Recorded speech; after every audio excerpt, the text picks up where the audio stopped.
Hey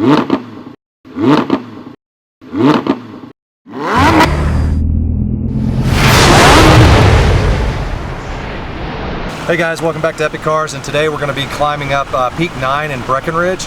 This is the same peak that I think Hoovie did on Hoovie's garage when he took his Land Cruiser up there. So I'm going to try to take the Raptor up there. And one thing I'm going to do a little differently is I'm going to try to keep it in two-wheel drive as long as I can. It looks like a pretty mild trail, except when you get up there to the top, there's a couple of switchbacks and things like that that may be a little harder with a long wheelbase vehicle like this. But basically where we're going is up to that peak right there.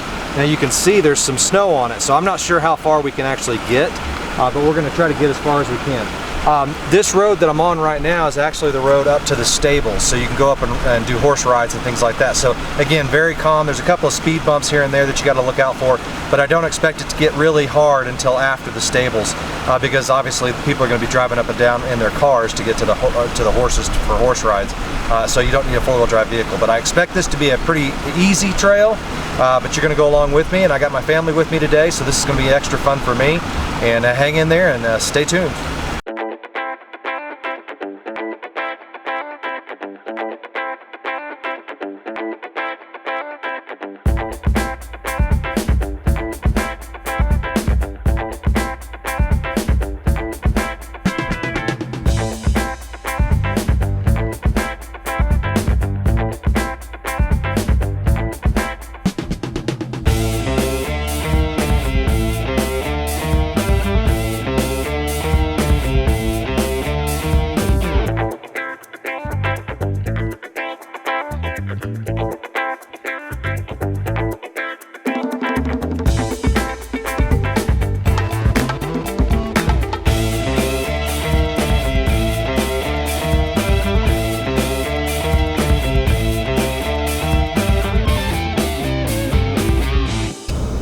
Okay, so we made it up past the overlook, which I believe is the lodge just at the top of the mountain where you ski down from. And I've been in two-wheel drive this entire time. The biggest incline I've encountered so far is about 9 degrees. Definitely past the overlook, it gets a lot more rocky. Up to the overlook, it's just basically a dirt road. You've got some big undulations and dips in it, so you probably would need a vehicle with some pretty good ground clearance. I mean, I wouldn't recommend coming up in just a car or something, but maybe a Subaru or something like that could make it. But you definitely need some ground clearance. This is now, you can tell, a lot less maintained road, and it's a lot more rocky. Again, I'm still in two-wheel drive, no big deal. I would guess we're probably at about the 12,000 feet level right now. We started at about the 9,500 feet, so maybe 11.5 actually is kind of where we're at. But it's definitely starting to go a little bit more bumpy, and you got to take your a little bit more time and go a little slower. Okay, so I've made it up to a section where there's a pretty big dip in the road and there's a lot of snow melt. I'm still in two-wheel drive, been able to make it through, but I'm bottoming out on some sections just because of the deepness of the ruts. I think I can get through this. It's definitely getting a lot narrower. On the way up here, it was a nice big wide road, but this is definitely a lot more narrow, and of course you got the snow to deal with now. So again, I'm still in two-wheel drive. Okay, I've been up to about 8-degree incline, and now it's just negotiating to see if I can stay in two-wheel drive as long as I can, because it's starting to get wet. Okay, that was relatively easy, no big deal.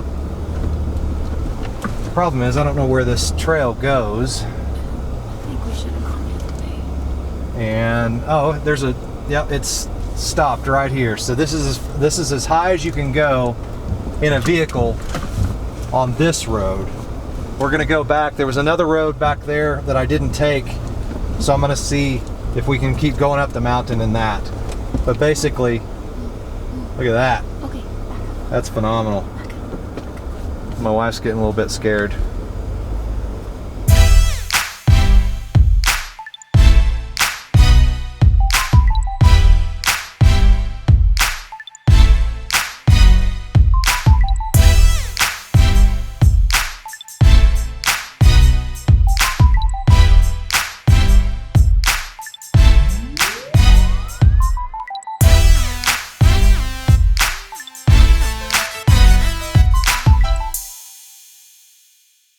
Okay, so we made it up here in two-wheel drive, didn't have to get into four-wheel drive ever.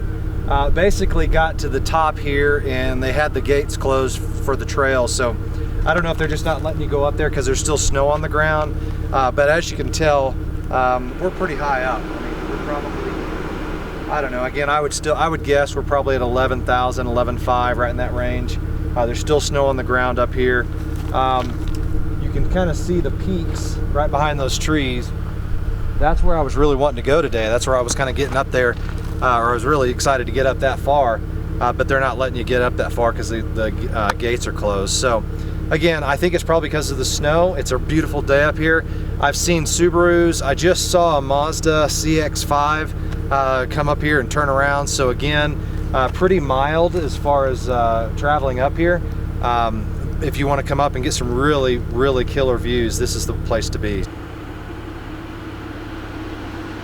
Well, made it back to the house after our run today, and gotta say I was a little bit disappointed. We didn't get as far up as I thought we would get, especially it being kind of mid-July.